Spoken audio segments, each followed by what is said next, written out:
friends, we have some activities to do with our beach activities. So this is going to be a beach basket. So you're going to cut this out. You can have an adult help you cut it out. This is going to be the basket part, and this is going to be the handle part. So you can decorate it any way you choose. You can use markers, you can use crayons, you can use whatever you like. You can use stamps if you have them. Then have an adult help you fold it onto the lines here, and you can glue it together or you can staple it together. Then you're going to use the handle and make it at the top, just like this. Okay, then we have some flip-flops. These are kind of plain. It kind of shows you what it is.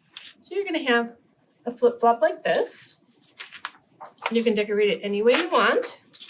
And then the foot part that goes between the toes. How would you like to decorate this? You can use stickers, you can use watercolors, you can use pencils, colored pencils, you can use markers, crayons, any way you want. You can also use, as I said before, you can use stickers, you can use stamps. Do you have stamp pads at home? You can stamp all around these. Then you're going to glue it together here, and you'll have a flip-flop, just like you're going to the beach. Bye, friends.